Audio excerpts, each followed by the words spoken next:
श्री गणेशाय नमः। श्री परमात्मने नमः। आषाढ़ मास शुक्ल पक्ष सैनी एकादशी महात्म। श्री राधे राधे। ओम नमो भगवते वासुदेवाय। युधिष्ठिर ने पूछा, भगवान आषाढ़ के शुक्ल पक्ष में कौन सी एकादशी होती है, उसका नाम और विधि क्या है, यह बतलाने की कृपा करें। भगवान श्री कृष्ण बोले, राजन, आषाढ़ शुक्ल पक्ष की एकादशी का नाम सैनी एकादशी है। मैं उसका वर्णन करता हूँ, बजा लो।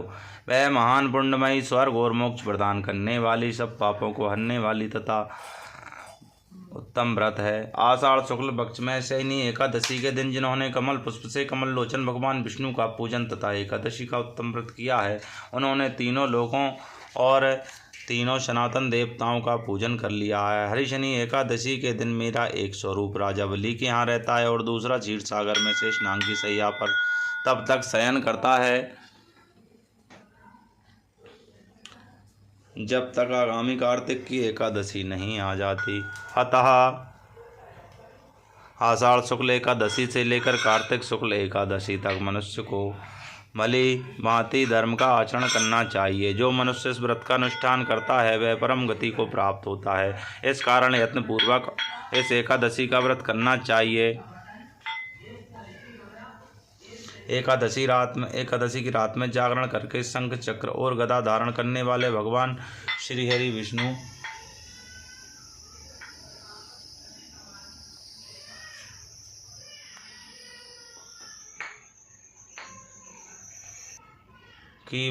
विष्णु जी की भक्ति पूर्वक पूजा करनी चाहिए। ऐसा करने वाले पुरुष के पुण्य की गणना करने में चतुर्मुख को ब्रह्मा जी भी असमर्थ हैं। राजन, जो इस प्रकार भोग और मोक्ष प्रदान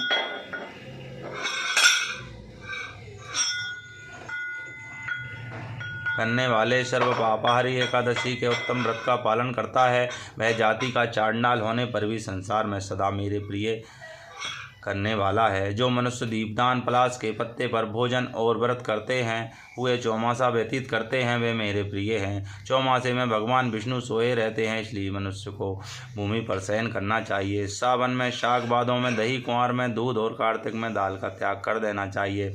अथवा जो चौमासे में ब्रह्मचार्य का पालन करता है वह परम गति को प्राप्त होता है।